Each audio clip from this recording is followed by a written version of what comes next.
इन्नल हम्दुलिल्लाह नहमदुहु व नस्तईनुहु व नस्तगफिरुह व नऊज़ु बिल्लाहि मिन शुरूरि अनफुसिना व मिन सय्यिआति अमालिना मन यहदिहिल्लाहु फला मुज़िल्ल लहु व मन युज़लिल फला हादिय लहु व अशहदु अन ला इलाहा इल्लल्लाहु व अशहदु अन्ना मुहम्मदन अब्दुहु व रसूलुहु अम्मा बअद फ़इन्न खैरल हदीस किताबुल्लाह व खैरल हुदा हुदा मुहम्मदिन सल्लल्लाहु अलैहि वसल्लम व शर्रल उमूरि मुहदसातुहा व कुल्लु मुहदसतिन बिदअह व कुल्लु बिदअतिन ज़लालह व कुल्लु ज़लालतिन फिन्नार। या अय्युहल्लज़ीना आमनुत्तक़ुल्लाह हक़्क़ तुक़ातिहि व ला तमूतुन्ना इल्ला व अंतुम मुस्लिमून। या अय्युहन्नासुत्तक़ू रब्बकुमुल्लज़ी ख़लक़कुम मिन नफ़्सिन वाहिदह व ख़लक़ मिन्हा ज़ौजहा व बस्स मिन्हुमा रिजालन कसीरन व निसाअ वत्तक़ुल्लाहल्लज़ी तसाअलून बिही वल अर्हाम इन्नल्लाहा कान अलैकुम रक़ीबा। या अय्युहल्लज़ीना आमनुत्तक़ुल्लाह व क़ूलू क़ौलन सदीदन युस्लिह लकुम अमालकुम व यग़फ़िर लकुम ज़ुनूबकुम व मन युतिइल्लाह व रसूलहु फ़क़द फ़ाज़ फ़ौज़न अज़ीमा। यक़ूलुल्लाहु तबारक व तआला फ़ी किताबिहिल अज़ीज़ अऊज़ु बिल्लाहि मिनश शैतानिर रजीम बिस्मिल्लाहिर रहमानिर रहीम लतजिदन्ना अशद्दन्नासि अदावतन लिल्लज़ीना आमनुल यहूद वल्लज़ीना अशरकू व क़ाला नबिय्यु सल्लल्लाहु अलैहि वसल्लम मसलुल मुमिनीना फ़ी तवाद्दिहिम व तराहुमिहिम व तआतुफ़िहिम मसलुल जसदिल वाहिद इज़ा इश्तका मिन्हु उज़्वुन तदाअ लहु साइरुल जसदि बिस्सिहरि वल हुम्मा। अल्लाह सुब्हानहु व तआला से दुआ है, अल्लाहुम्मा अरिनल हक़्क़ हक़्क़न वरज़ुक़ना इत्तिबाअहु। ए अल्लाह, जो रास्ता हक़ का है, जो चीज़ हक़ है, तो उसे हमें हक़ दिखा और उसकी इत्तिबा की हमें तौफ़ीक दे, आमीन। अल्लाहुम्मा अरिनल बातिला बातिलन वरज़ुक़ना इज्तिनाबह। ए अल्लाह, जो रास्ता बातिल है, तो उसे हमें बातिल दिखा और उससे इज्तिनाब की हमें तौफ़ीक दे, तक़ब्बल या रब्बल आलमीन। नबी सल्लल्लाहु अलैहि वसल्लम ने एक बहुत प्यारी बात बयान फरमाई और कहा, मसलुल मुमिनीना फ़ी तवाद्दिहिम व तराहुमिहिम व तआतुफ़िहिम मसलुल जसदिल वाहिद इज़ा इश्तका मिन्हु उज़्वुन तदाअ लहु साइरुल जसदि बिस्सिहरि वल हुम्मा। कि मुसलमानों की मिसाल फ़ी तवाद्दिहिम, आपस में एक दूसरे से उनके मोहब्बत करने में, व तराहुमिहिम, आपस में एक दूसरे के ताल्लुक़ से रहमदिल होने में और एक दूसरे पर रहम और शफ़क़त करने में, व तआतुफ़िहिम, और एक दूसरे के साथ लुत्फ़ और नरमी और लीन का मामला करने में, मसलुल जसदिल वाहिद, एक जिस्म के मानिंद है। इज़ा इश्तका मिन्हु उज़्वुन, जब उस जिस्म का कोई उज़्व तकलीफ़ महसूस करता है, तदाअ लहु साइरुल जसदि बिस्सिहरि वल हुम्मा, तो पूरा के पूरा जिस्म बुखार और बीमारी की शिद्दत से तड़प उठता है। यानी नबी करीम सल्लल्लाहु अलैहि वसल्लम ने ये बात बयान फरमाई कि गोया पूरी के पूरी उम्मत इस्लामिया ये एक इंसान के जिस्म की मानिंद है। जिस तरह अगर किसी इंसान के किसी उज़्व में तकलीफ़ हो, मिसाल के तौर पर अगर किसी को बहुत शदीद अगर सरदर्द ही हो जाए या पेट में तकलीफ़ हो जाए, तो उसका पूरा जिस्म तड़प उठता है, इंसान बेकरार और बेचैन हो जाता है।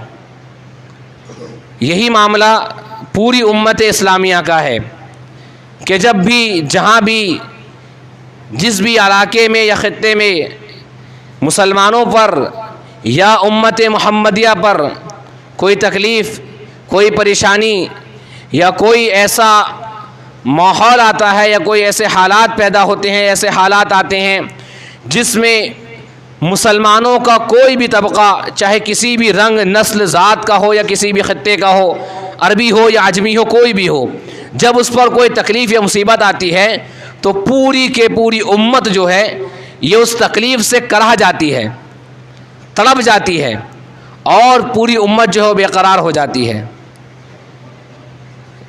इसी से मुनासबत और ताल्लुक़ रखने वाली चीज़ ये कि हालिया वक्त में या मौजूदा दौर में जो हालात हमारी उम्मत में फ़लस्तीनी भाइयों पर और फ़लस्तीन के मुसलमानों पर गुज़र रहे हैं और जिन तकालीफ़ और मुसीबतों से वो दो चार हैं, उनकी तकलीफ़ और उनके हालात ऐसे हैं कि वल्लाह इंसान तड़प जाए, एक ईमान वाला उनके हालात को जान कर के दरस जाए। और जिस तरीके से इंसान अपने जिस्म की तकलीफ़ को दूर करने के लिए तड़पता है, बेकरार रहता है, बेचैन रहता है, हर मुसलमान ज़ाती तौर पर अगर कुछ नहीं कर सकता तो कम से कम इतना ज़रूर करे कि वो अपनी दुआओं में अल्लाह तबारक व तआला से तड़प करके, गिड़गिड़ा करके हमारे उन भाइयों के हक़ में दुआ ज़रूर करें जो इस वक्त इंतहाई परेशानी में हैं और जिन पर तकलीफ़ों और मुसीबतों की बहुत सख्त आजमाइश आई हुई है। ये जो हालात बने हैं फ़लस्तीन के, इसके पीछे कौन लोग कार फरमा हैं, किसकी साजिशों का ये नतीजा है और किन लोगों का इसमें फ़ायदा है और क्या फ़ायदा है।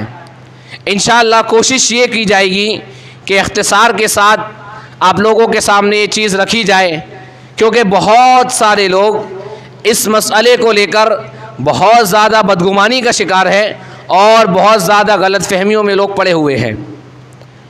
मेरे अजीज़ों, अब्दुल मजीद सानी उस्मानी हुक्मरां, इनके दौर में एक यहूदी इनके पास आता है, हरतलज़ या हरतज़ नाम का, और वो कहता है कि फ़लस्तीन की जो ज़मीन है हमें दे दो। अब्दुल मजीद सानी उसे जवाब देते हैं, ए कुत्ते सुन, वो ज़मीन मैं तुझे कैसे दे सकता हूँ जो मेरी ज़ाती मिल्कियत नहीं है बल्कि मेरी कौम की मिल्कियत है। वो यहूदी उस वक्त ये बात कह कर जाता है कि आने वाले 50 सालों में ये ज़मीन हमारी होगी। उसके बाद धीरे धीरे करके जब दुनिया भर से और स्पेन वगैरह से यहूदियों को मारा जाने लगा और जब अमेरिका ने, ब्रिटेन ने और बहुत सारे ममालिक ने, बल्कि इनफैक्ट हकीकतन तो ये हुआ कि अमेरिका ने उनके हज़ारों लाखों की तादाद में शिप जो यहूदी वहाँ पहुँचे थे, शरणार्थी जो लोग वहाँ पनाह लेने के लिए पहुँचे थे, उनको जब वापस कर दिया, इन यहूदियों ने फ़लस्तीन में पनाह ली। धीरे धीरे जब उस्मानी सल्तनत का और उस्मानी खिलाफत का ज़वाल शुरू हुआ तो उस्मानी हुक्मरानों ने और उस्मानी सल्तनत ने वो ज़मीन जो है वो बरतानिया और ब्रिटेन के हवाले कर दी और फिर यहूदियों ने एक मुआहदे के तहत उस ज़मीन को ले लिया और उसके बाद धीरे धीरे करके वो फ़लस्तीन पर कब्ज़ा करते चले गए। यानी जो पनाह लेने के लिए वहाँ आए थे वो धीरे धीरे करके वक्त गुज़रने के साथ जंगें भी लड़ी गई, तकरीबन 3 जंगें लड़ी गई और यमन, सऊदी अरबिया, कुवैत वगैरह, सीरिया, लबनान और कुछ अरब ममालिक ने फ़लस्तीन के हक़ में उनका साथ दे कर के जंगें लड़ी। लेकिन अल्लाह तबारक व तआला की कुदरत, अल्लाह तबारक व तआला की मशीयत और तकदीर, अरब ममालिक को और अरब मुल्कों को शिकस्त का सामना हुआ, क्योंकि बड़ी बड़ी सुपर पावरों ने, अमेरिका ने, ब्रिटेन ने, ईरान, राफजियों ने यहूदियों की मदद की, इसराइल की मदद की, हथियारों के ज़रिए, असलहों के ज़रिए और फ़ौजी ताकत और क़ुव्वत के ज़रिए। अला कुल्ली हाल अरब ममालिक को वहाँ शिकस्त का सामना हुआ। फिर धीरे धीरे करके यहूदी और इसराइल ने वहाँ पर अपना कब्ज़ा जमा लिया। फिर एक मसला ये उठा कि फ़लस्तीनियों पर बहुत ज़्यादा जुल्म किया जाने लगा।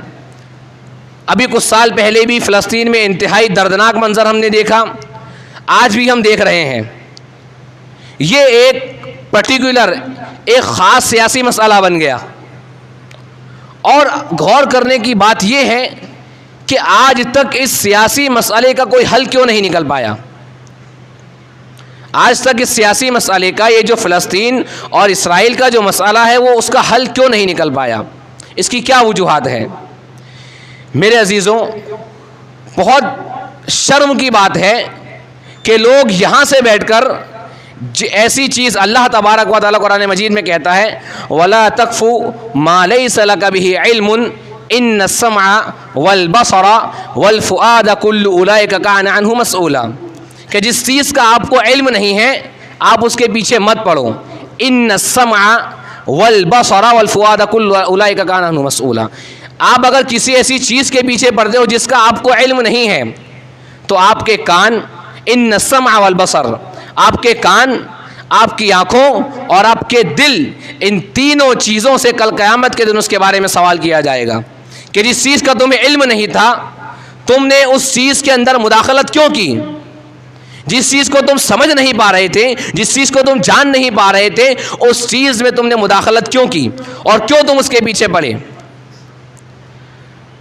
तो ऐसी चीज़ जिसका लोगों को इल्म ही नहीं है, हकीकत हाल से वाकिफ़ ही नहीं है, यहूद और नसारा और उनके आलायकार इख्वानी ईरानी रवाफिज़ जो दिखाते हैं, उनके हाथों के तले, उनके कब्ज़े के अंदर जो मीडिया है वो जो बताता है, उसको हकीकत मान करके ख़बरों के पीछे के असबाब, उसके पीछे का पस मंज़र और सूरत हाल जाने बिना जो लोग अपने आप को अल्लाह के नबी अलैहिस्सलातु वस्सलाम का उम्मती कहते हैं, ला इलाहा इल्लल्लाह मुहम्मद रसूलुल्लाह कलिमे का मानने वाला कहते हैं, और सितम और अफसोस की बात यह है, बल्कि शर्म की बात यह है कि जो अपने आप को मौहिद कहते हैं, अहले तौहीद अपने आप को कहते हैं, ऐसे लोग बिलादे तौहीद पर नाउज़ु बिल्लाहि मिन ज़ालिक मुनाफिक होने का, यहूद और नसारा के आलायकार होने का, उनके एजेंट होने का, उनके हाथों बिके हुए होने का जिस वक्त इल्ज़ाम लगाते हैं तो बड़ी तकलीफ़ होती है। ये लाइल्मी की बुनियाद पर है। मेरे अजीज़ों, सऊदी अरबिया पर एक बहुत बड़ा इल्ज़ाम यह है कि क्यों सऊदी फ़लस्तीनी मुसलमानों की मदद नहीं करता। ये क्यों सऊदी अरबिया जब फ़लस्तीन पर इतना जुल्म हो रहा है तो वहाँ के सियासी मसाइल में मुदाखलत नहीं करता। ये बहुत बड़ा इल्ज़ाम है। मैं सवाल उस हकीकत में जाने से पहले मैं ये करता हूँ, हमारे मुल्क की बात ले लीजिए। अभी 1-1.5 साल पहले, गुज़िश्ता साल, पिछले ही साल की बात है, NRC, CAA, ये जो लॉ उठा, जो कानून उठा, उसमें हमने और वो मुसलमान, हमारी कौम के वो लोग जो उम्मत के, मिल्लत के ज़िम्मेदार है, कायदीन है, उन्होंने क्या कर लिया, क्या कर लिया।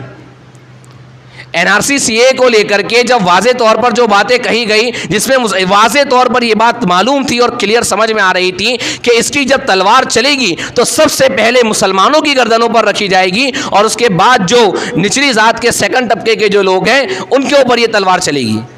तो हमारी कौम के रहबरों ने क्या कर लिया, सऊदी अरब फ़लस्तीन जाने दें। क्या हमने कभी ये बात कही कि हमारी कौम के जो रहनुमा है, रहबर है, वो बिके हुए हैं। हम में से कोई बहुत सारे ऐसे हैं जो मुसलमानों के आज उम्मत के ठेकेदार बने हुए हैं, अलमबरदार बने हुए हैं, मुख्तलिफ सियासी पार्टियों से मुंसलिक है, जुड़े हुए हैं, लेकिन किसी एक रहबर ने ऐसा क्या कर लिया, कौन सा ऐसा काम उसने कर लिया हिंदुस्तान में रहते हुए, हिंदुस्तान मुल्क में रहते हुए, कौन सा ऐसा काम मुसलमानों के किसी रहबर ने कर लिया कि जो इस फैसले को मुसलमानों के हक में करा सकता। किसी ने करा नहीं। लेकिन क्या हमने कहा कि हमारे रहबर, हमारी कौम के रहबर और हमारी कौम वाले, हमारी मिल्लत वाले बिके हुए हैं, गवर्नमेंट के हाथों बिक चुके हैं, मुनाफिक हो चुके हैं? नहीं। हाँ, सारे हालात हमारे सामने हैं, सूरत हाल से हम आगाह है, लेकिन फिर भी हमने नहीं बोला। लेकिन फिर क्यों? बिलादे तौहीद आप देखें, आप रिसर्च करें, आप मालूमात हासिल करें, आप अहले इल्म से, उलमा से, किबार उलमा से, अहले इल्म से आप रुजू करें, आपको ये बात मालूम होगी कि यहूद नसारा की इंटेलिजेंस, उनकी जो खुफिया एजेंसियां हैं, वो सराहतन साफ तौर पर ये बात कहती है कि आज हमारे लिए पूरी दुनिया में, पूरे रुए ज़मीन पर अगर कोई सबसे बड़ा ख़तरा है तो सलफ़ी हजरात हैं, और जिसका मरकज़ सऊदी अरबिया, मक्का और मदीना है। इनकी तो प्लानिंग ये है कि सऊदी अरबिया, मक्का, मदीना पर हमला किया जाए, जो अभी किया भी गया। एक मिसाइल दागा गया, लेकिन अल्लाह तबारक व तआला की मशीयत, अल्लाह की कुदरत कि उसे हवा में मतलब वो नहीं हो पाया, उसको मतलब बर्बाद कर दिया गया। लेकिन क्या आपने कभी देखा कि किसी इखवानी ने इस पर कोई बात की? अगर यही सऊदी अरबिया के ताल्लुक से, मैं सऊदी अरबिया के दिफा में नहीं, मैं हक़ की बात कर रहा हूँ और आप इंशाअल्लाह वाज़ेह हो जाएगी, समझ जाएंगे आप लोग का, अगर कहीं गलती से एक छोटी सी खबर भी जिसका कोई सर पैर नहीं है, हकीकत से कोई ताल्लुक नहीं है, अगर वो किसी इखवानी के हाथ लग जाए तो इंटरनेशनल लेवल पर जो प्रोपेगेंडा रचा जाता है, जो खेल खेला जाता है सऊदी अरबिया के खिलाफ, जिसका हकीकत से कोई ताल्लुक नहीं होता। अरे देखो सऊदीया में रामायण पढ़ाई जाएगी और ये होगा और वो होगा, जिसका कोई हकीकत से ताल्लुक नहीं है। लेकिन जब मिसाइल मारा गया, हरमैन पर जब निशाना लगाया गया, तो क्यों किसी इखवानी ने सांस नहीं भरी? क्यों किसी इखवानी अखबार या किसी इखवानी रहनुमा ने उठकर ये उसकी मजम्मत नहीं की? क्यों नहीं की? क्योंकि ये खुद बिके हुए हैं, ये खुद आलाए कार है यहूद नसारा के। जब भी मुसलमानों पर कोई मसला आता है, कोई परेशानी आती है, तो यहूद नसारा तो बाद में आते हैं, वो अपने आलाए कार रवाफिद और इखवानियों को सबसे पहले इस्तेमाल करते हैं और ये सबसे पहले उम्मत मुस्लिमा को नुकसान पहुँचाते हैं। अब ये मसला है कि क्यों सऊदी अरब ने मुदाखलत नहीं की। मान लीजिए जैसे अभी हिंदुस्तान के अंदर भी बहुत सारे चर्च जो डिमोलिश कर दिए गए, बर्बाद कर दिए गए। अमेरिका ने सुपर पावर होने के बावजूद भी, जिसमें क्रिश्चियनिटी की अक्सर है, नसरानियों की, ईसाइयों की अक्सरियत वाला मुल्क है, लेकिन जहाँ पर जब चर्च तोड़े गए, चर्च को बर्बाद किया गया, क्यों अमेरिका ने हिंदुस्तान के अंदर मुदाखलत नहीं की? सोचने वाली बात है। म्यांमार में जब इतना फसाद हुआ, क्यों किसी और मुल्क ने वहाँ के सियासी मसाइल में मुदाखलत नहीं की? क्योंकि इंटरनेशनल लेवल का ये उसूल और कानून है कि अगर दो मुल्कों के माबैन या कुछ मुल्कों के माबैन तनाज़ा है, इख्तलाफ है, लड़ाई चल रही है, तो कोई भी मुल्क उसके अंदर मुदाखलत नहीं कर सकता। उस वक्त तक नहीं कर सकता जब तक कि सामने वाला मुल्क उससे मदद का मुतालबा ना करे। जैसे यमन में हौसी बागियों ने जब यमन की हुकूमत पर तसल्लुत और कब्ज़ा जमाना शुरू किया, तो वहाँ के जो यमन के जो है नूरी अल मालिकी, उन्होंने सऊदी अरबिया से और मलिक सलमान से उन्होंने इल्तिजा की, उनसे हेल्प मांगी, उनसे मदद मांगी। उसके बाद जब इंटरनेशनल लेवल पर यह बात प्रूफ हुई कि हाँ यमन जो है सऊदी अरबिया से मदद चाहता है, तो सऊदी अरबिया ने मुदाखलत की फ़ौजी क़ुव्वत के ज़रिए, और वहाँ सऊदी अरबिया तकरीबन 2 साल से जंग लड़ रहा है। क्यों सऊदीया ने मुदाखलत की? क्योंकि यमन ने उनसे मदद मांगा, इससे सऊदीया ने मुदाखलत की। फ़िलिस्तीन के सियासी हालात ऐसे हैं कि वहाँ तकरीबन 20 से 25 तो फ़ौजी मराकज़ हैं, 85 तो सियासी जमातें हैं। इन 50 सियासी जमातों में, जिनमें यहूद और नसारा और इसराइल की पार्लियामेंट में कम से कम 15 से 20 MP ऐसे हैं जो इखवानियों के हैं, तो क्या इन 50 से 40, 50, 45 जो भी सियासी जमातें हैं, हमास हो गई, हिजबुल्लाह हो गई, एक्सट्रा जो भी जितनी जमातें हैं, क्या उनमें से या फ़लस्तीन अथॉरिटी ने खुद कभी क्या सऊदी अरबिया से ये अपील की, ये मुतालबा किया कि हम पर जुल्म हो रहा है, हम मज़लूम हैं, आप आओ हमारी मदद करो? आज अगर सऊदी अरबिया यमन में जंग लड़ रहा है तो उसके पास सबूत है, प्रूफ है कि यमन ने मुतालबा किया है। अब इंटरनेशनल कानून भी उसको नहीं रोक सकता जब तक कि यमन ये ना कह दे कि आप हमारे बीच में मुदाखलत ना करो। सऊदी अरबिया को हक हासिल है कि वहाँ जंग करेगा, 50 साल तो 50 साल, 100 साल तो 100 साल। लेकिन फ़िलिस्तीन के किसी भी सियासी गिरोह की जानिब से आज तक ऐसा कोई मुतालबा नहीं आया, ना कुछ फ़िलिस्तीन अथॉरिटीज़ की जानिब से ऐसा कोई मुतालबा आया। तो अगर सऊदी अरबिया मुदाखलत करता है तो ये इंटरनेशनल कानून के ख़िलाफ़ है, जिस कानून के कोई भी खिलाफ वर्जी नहीं कर सकता। ये उसूल है आलम इस्लाम का, पूरी दुनिया का ये उसूल है। एक वजह ये। दूसरी वजह ये कि जब मलिक फ़हद ने सन 2000 या 2002 में जब ये देखा कि अब फ़िलिस्तीनी मुसलमानों पर बहुत जुल्म हो रहा है और अब इसराइल को एक हुकूमत और एक रियासत के तौर पर मानने के अलावा कोई चारा नहीं है, तो मलिक फ़हद ने और सऊदी अरबिया ने ये कोशिश की और ये एक प्रपोज़ल रखा और ये बात अक़वाम मुत्तहिदा अमेरिका तक की बात पहुंचाई गई और तकरीबन अमेरिका भी इस बात पर कायल हो गया था और राज़ी हो गया था कि फ़ैसला सही हो जाना चाहिए। फ़ैसला ये था कि तकरीबन 55% जो ज़मीन है फ़िलिस्तीन की, 50 आउट ऑफ 100, 55% ज़मीन फ़िलिस्तीन की जो है वो इसराइल को दे दी जाए और हम 55% इसराइल जो होगा, जितनी ज़मीन पर इसराइल की आबादी बसेगी, वो 55% इसराइल की जो रियासत होगी, हम उसको मानने के लिए तैयार हैं। बाकी 45% जो ज़मीन है फ़िलिस्तीन की, वो मुसलमानों के फ़िलिस्तीनी सुन्नियों के हक़ में आएगी और उनका जो रियासत होगी उनका वो बैतुल मक़दिस होगी। ये सऊदी अरबिया ने इंटरनेशनल पार्लियामेंट में ये कानून, ये प्रपोज़ल रखा। सऊदी अरबिया की बातचीत से, उनके समझाने से, या जो भी बहरहाल वजूहात रही हो, अमेरिका तकरीबन इस बात पर एग्री हो चुका था कि हाँ ये फ़ैसला है और यही फ़िलिस्तीन के और इसराइल के झगड़ों का, उनकी जंगों का और उनके तनाज़ात का वाहिद हल है। जब इस बात पर तकरीबन इत्तेफाक हो चुका था, फिर ये फसाद किसने मचाया?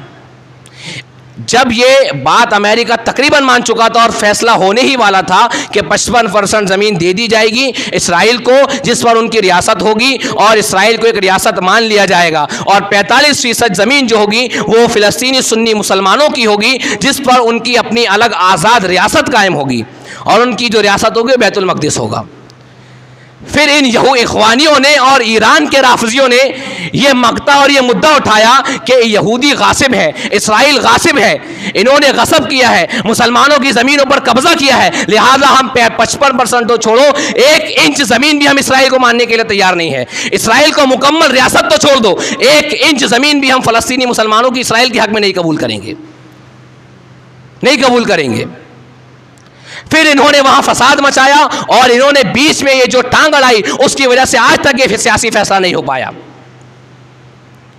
ये काम ईरान के रवाफिद और इखवानियों ने किया, क्योंकि खुद इसराइल की पार्लियामेंट में तकरीबन 20 MP इखवानियों के बैठे हुए हैं, जो अपने आप को उम्मत मुस्लिमा का रहनुमा और रहबर बताते हैं, और मुसलमान लाइल्मी की बुनियाद पर, उनके अकीदे मनहज से वाकफियत ना होने की बुनियाद पर आज उनको मुसलमान का, उम्मत का रहबर और रहनुमा मानते हैं। आज ये बात किसको मालूम नहीं है कि आज 98%, नियर अबाउट 98-98% मीडिया ये पूरी दुनिया की ये यहूदियों के कब्जे में है। अब इसका सीधा सा उसूल है, जिनके बारे में अल्लाह तबारक व तआला ने ये बात कही, अच्छा वो बात दूर निकल जाएगी, लेकिन पहले ये बता दूं कि इसमें इनका फ़ायदा क्या है। आप जाने वल्लाह, आप तहकीक करें, आप मालूम करें, ये हमास के जितने भी लीडर हैं, यासिर अराफात, इस्माइल हनिया, अभी कुछ दिन पहले इस्माइल हनिया, उसके ख़ानदान और उसके बच्चों की एक सोशल मीडिया पर फ़ोटो वायरल हुई, जिसमें नीचे कुछ फ़िलिस्तीनी नौजवान और बच्चे हैं और ऊपर इस्माइल हनिया और उसके ख़ानदान वाले और उसके बच्चे वगैरह हैं। वल्लाह इनका जो मेन मोटिव है, अगर फ़िलिस्तीन की मुत्तहिदा आज़ाद रियासत कायम हो जाएगी तो फ़िलिस्तीनी मज़लूम मुसलमानों की लाशों पर इन राफिजियों का, इखवानियों का जो चंदा आता है, जो खैरात सदकात और फ़िलिस्तीनी मुसलमानों की मदद के नाम पर ये अपना बिजनेस तिजारत चलाते हैं, अरबों खरबों रुपए की, डॉलर की जो मालियात इनकी है वो बंद हो जाएगी। यासिर अराफात ये मर गया, इसके बीवी और बच्चों की आप जाके तहकीक करें, वल्लाह पेरिस वगैरह में अरबों डॉलर की मालियात है। इस्माइल हनिया, खालिद वगैरह, ये जितने बड़े बड़े रहनुमा फ़िलिस्तीन के बने बैठे हैं, इनकी सबकी अरबों खरबों रुपए की प्रॉपर्टियां हैं, अरबों खरबों में इनकी तिजारत और बिजनेस है। ये पैसा इनके पास कहां से आया? ये पैसा इनके पास कहां से आया? इनका ये फायदा है कि अगर फ़लस्तीन की मुत्तहिदा रियासत कायम हो जाएगी, वहां पर अमन अमान कायम हो जाएगा, वहां की मुस्तकिल फौज अगर कायम हो जाएगी, तो इनका ये पैसा, इनका चंदा और इनकी तिजारतें बंद हो जाएगी। ईरान तो दुश्मन है।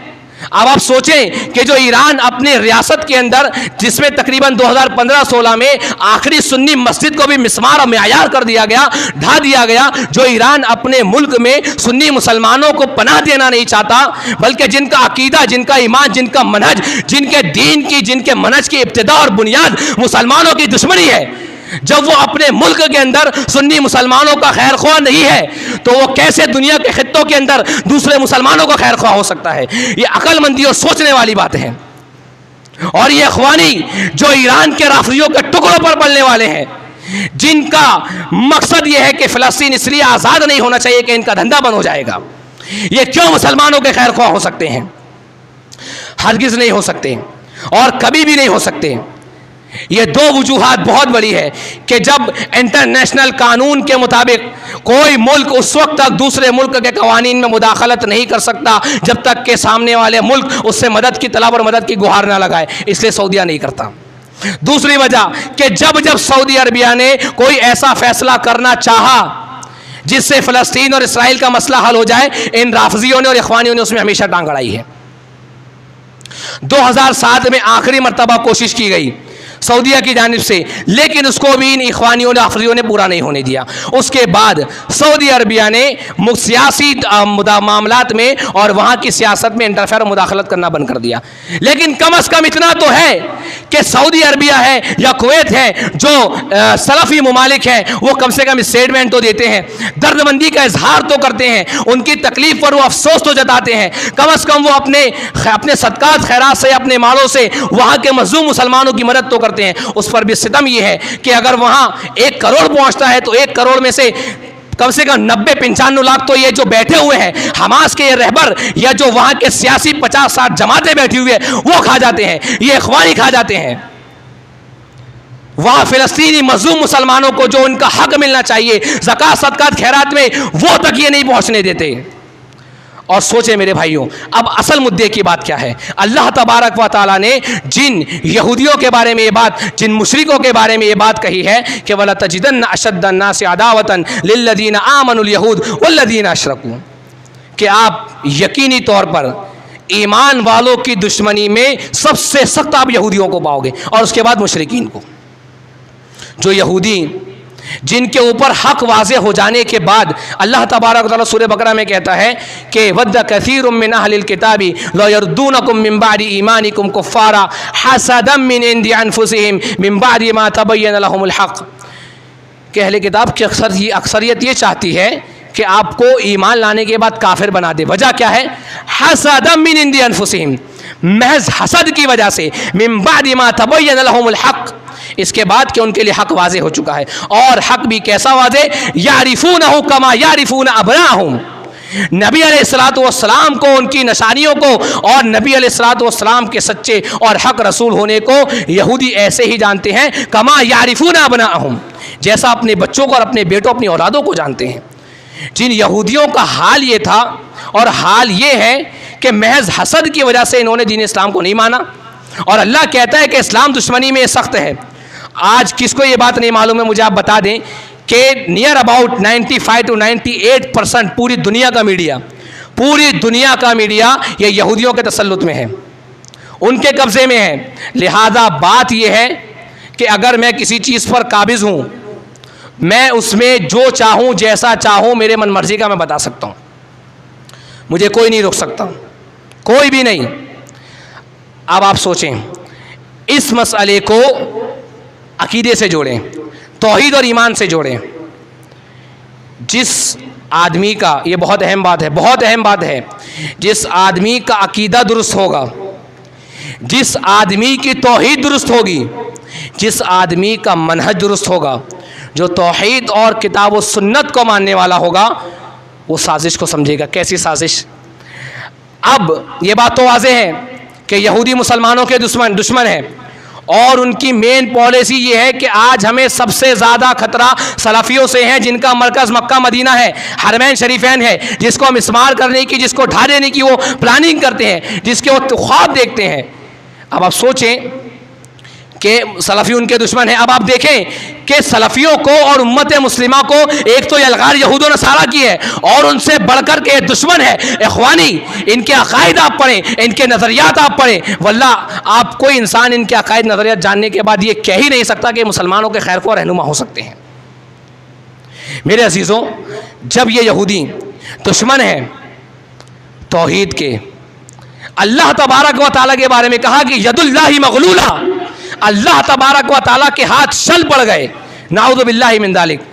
जो यहूदी अल्लाह के दुश्मन हैं, जिन्होंने अंबिया को कत्ल कर दिया, जो नबी अलैहिस्सलातु वस्सलाम के दुश्मन हैं, जो नबी अलैहिस्सलातु वस्सलाम की कत्ल की साजिशें रचते रहे, वो यहूदी कैसे तौहीद के, अहले तौहीद के और ख़ासकर उस मुल्क के दोस्त और खैरख्वाह हो सकते हैं जहाँ वाहिद शरीयत इस्लामिया का निफाज होता हो।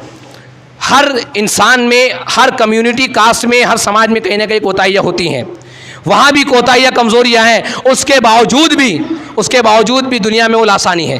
क्यों? क्योंकि वो वाहिद ऐसी सरजमीन है जहाँ अल्लाह तबारक व तआला की शरीयत का निफाज होता है। तुर्की जो मुसलमानों का खैर ख्वाह रहनुमा समझते हो, वहां कौन सा एक शरीयत का हुक्म है जो नाफिज किया जाता है? एक हुक्म कोई बता दे जो तुर्की को मुसलमानों का रहनुमा मानता है, उनका खैर ख्वाह मानता है। एक शरीयत का हुक्म ऐसा है जो तैयब उर्दुगान या उसकी हुकूमत नाफिज करती हो। सऊदी अरबिया में आज भी अल्हम्दुलिल्लाह तौहीद है, शरीयत इस्लामिया का निफाज होता है। तो अगर आज यहूदी मीडिया, चाहे अल जजीरा टीवी चैनल हो, BBC लंदन हो या कोई भी मीडिया हो, अगर आज वो सऊदी अरबिया को गलत उसकी तशवीह, गलत उसकी छवि बना करके पेश करती है, तो जान लो कि सऊदी अरबिया हक है। क्यों? क्योंकि दुश्मन है ये तौहीद के, अहले तौहीद के, बिलाद तौहीद का दुश्मन है।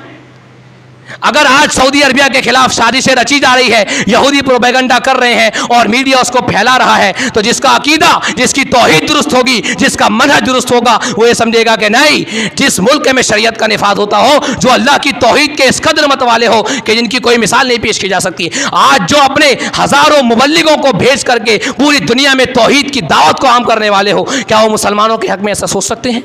क्या वो मुसलमानों के दुश्मन हो सकते हैं? नहीं। अगर आज वल्लाह ये सोचें, अपनी अक्ल से सोचें और जायज़ा लें कि आज अगर इख्वानी अगर सऊदी अरबिया के खिलाफ प्रोपेगेंडा रच रहे हैं, यहूद और नसारा के आलाकार जो बने हुए हैं वो करवा रहे हैं, मीडिया बता रहा है, तो ये सच नहीं है। जिसका अकीदा दुरुस्त होगा, जिसकी तौहीद सही होगी, जिसका मनहज सही होगा, वो खबरों को सुनकर के ऐसे फैलाना शुरू नहीं करेगा। अल्लाह के नबी अलैहिस्सलातु वस्सलाम ने कहा, कफ़ा बिल मरई कज़िबन अन युहद्दिस बिकुल्लि मा समिअ, कि आदमी के झूठा होने के लिए यही काफ़ी है कि वो हर सुनी हुई बात को बयान कर दे। और फिर अल्लाह ने कहा कि उस बात के पीछे मत पड़ो जिसका तुम्हें इल्म नहीं है। हमारे मुल्क में रहने के बाद यहाँ के सियासी हालात हमें समझ में नहीं आ रहे हैं। आज परेशान हैं हम, हुकूमत की पॉलिसियाँ, हुकूमत के लाए गए कवानीन हमारी समझ में नहीं आ रहे। तो यहाँ से इतना दूर बैठ करके ऐसी सैकड़ों खबरें, ऐसे सैकड़ों हालात हैं जो हमें नहीं मालूम हैं, जिससे हम वाकिफ़ ही नहीं हैं। तो जिस चीज़ से हम वाकिफ़ नहीं हैं, क्यों हम उसके पीछे पड़े? तो अगर आज ये प्रोपेगेंडा साजिशें रची जा रही है, तो इसका मतलब ये आप उसके पीछे के असबाब को टटोलें, उसके पीछे के असबाब को आप खंगालें और जानें कि क्या वजूहात है। अगर फिर आखिरी बात यही कहूँगा कि यहाँ बात इंसान के अकीदे और ईमान की आती है। जिस भी आदमी का ईमान दुरुस्त होगा, उसके दिल में मोहब्बत होगी तौहीद से, अहले तौहीद से, किताब व सुन्नत वालों से। जिसके ईमान अकीदे मनहज में खोट होगी, उसके दिल के अंदर कहीं ना कहीं बुग़्ज़ और अदावत होगी तौहीद से, अहले तौहीद से और बिलाद तौहीद से। मेरे अजीज़ों, अगर आज आपके सामने बिलाद तौहीद की, हरमैन शरीफैन की मज़मूम और बुरी अगर तस्वीर पेश की जाती है, तो जान लो कि 98% मीडिया उनके कब्ज़े में है, या उन लोगों के कब्ज़े में है जो अल्लाह के दुश्मन है। जो अल्लाह के दुश्मन है वो बिलाद तौहीद वालों के दुश्मन क्यों नहीं होंगे? तो जब अगर हमारा दुश्मन हमारे ताल्लुक से कोई खबर फैलाए तो हम नहीं मानते। हम क्यों नहीं मानते? भाई मेरा दुश्मन है। तो मेरे अजीज़ों, ये दुश्मन है, इनकी साजिशों को समझें, अहले इल्म से, किबार उलमा से रुजू करें, उन खबरों के पीछे के असबाब को जानने की कोशिश करें। अगर आपका अकीदा, आपकी सोच, आपके दिल अगर साफ़ होंगे और पाक होंगे, तो आपके अंदर सलाहियत पैदा होगी सही तौर से समझने की, सही तौर से चीज़ों को परखने की। एक आखिरी बात ये है, हो सकता है बार बार दोहरा रहा हूँ, लेकिन तकरार और दोहराना इसलिए है कि ये चीज़ अच्छे से जहनों में बैठ जाए। आज यहाँ से उठे तो लेकर के उठे कि अगर आज आलम इस्लाम की, सलफ़ियों की तशवीह की जा रही है, बिलाद हरमैन शरीफैन की, उनके रहनुमाओं को आज बुरा बनाया जा रहा है, तो ये बुरे नहीं हैं, ये उनके दुश्मनों की साजिश है, ताकि आज मुसलमानों के दिलों में अहले तौहीद, बिलाद तौहीद और उनके रहनुमाओं के वो बुग़्ज़ भर दे। आप जाएं इन इख्वानियों के वेबसाइट्स पर, राफ़ज़ी और ईरानियों की साइट्स पर आप जाकर के फतावे पढ़ें, अहले इल्म और अहले तौहीद के मुतालिक इनके अक़ाइद, इनके आप फतावे पढ़ें, आपको मालूम पड़ जाएगा कितने इस्लाम के खैर ख्वाह हैं। एक सीधा सा उसूल, छोटा सा उसूल, अगर इस्लाम का कोई भी दुश्मन इस्लाम की किसी भी चीज़ को वो अगर बुरा बनाता है, जैसे अभी हिंदुस्तान में भी एक बेवकूफ़ किस्म के आदमी ने उठ कर के अल्लाह के नबी अलैहिस्सलातु वस्सलाम की शान में गुस्ताखी की, हमने क्यों नहीं माने? क्यों नहीं? दुश्मन है इस्लाम का, दुश्मन है, नहीं माने। वैसे ही ये भी दुश्मन है, और ये ऐसे दुश्मन हैं जिनका मकसद सिर्फ़ और सिर्फ इस्लाम की निस्सो नाबूदी है।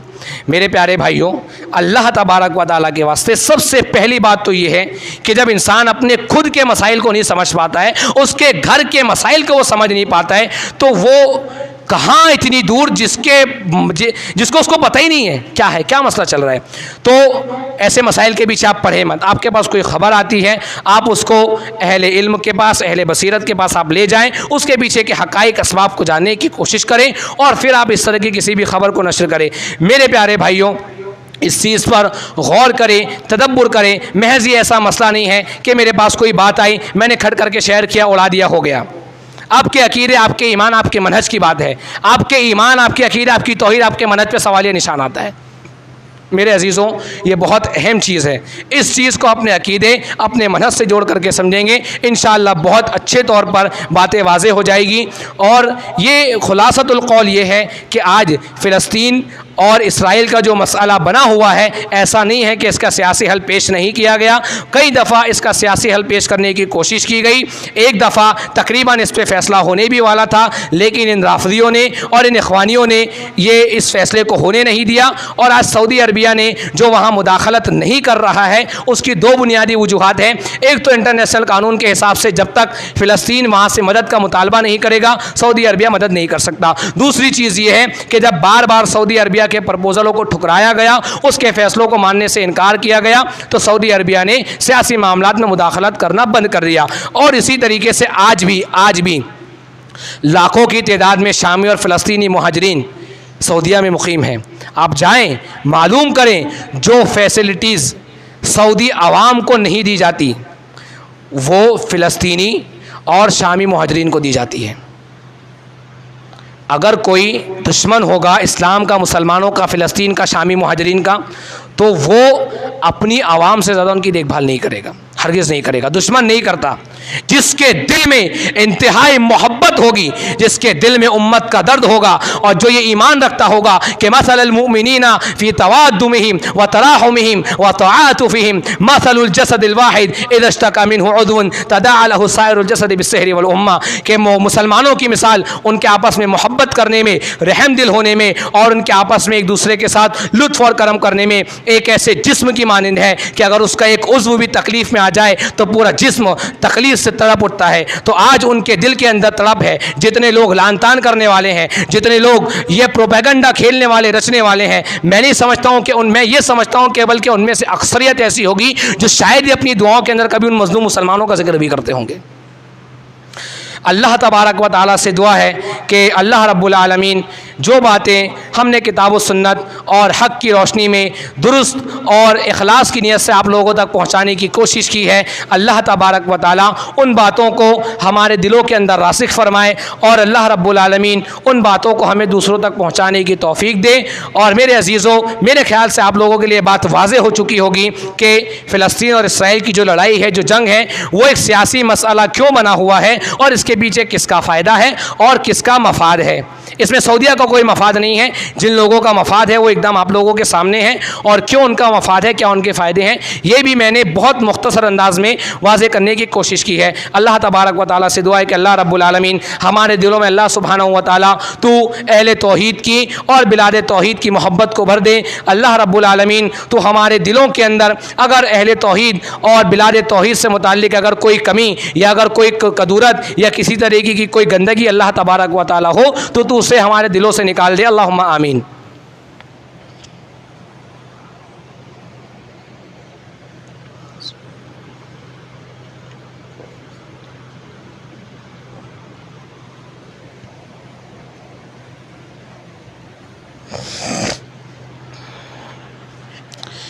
इन्नल हम्दुलिल्लाहि नहमदुहु व नस्तईनुहु व नस्तगफिरुह व नऊज़ु बिल्लाहि मिन शुरूरि अनफुसिना व मिन सय्यिआति अमालिना मन यहदिहिल्लाहु फला मुदिल्ल लहु व मन युद्लिल फला हादिय लहु व अशहदु अन ला इलाहा इल्लल्लाहु व अशहदु अन्ना मुहम्मदन अब्दुहु व रसूलुहु अम्मा बाद फ़इन्न खैरल हदीसी किताबुल्लाह व खैरल हदी हदी मुहम्मदिन सल्लल्लाहु अलैहि वसल्लम व शर्रल उमूरि मुहदसातुहा व कुल्लु मुहदसतिन बिदअह व कुल्लु बिदअतिन ज़लाला व कुल्लु ज़लालतिन फिन्नार।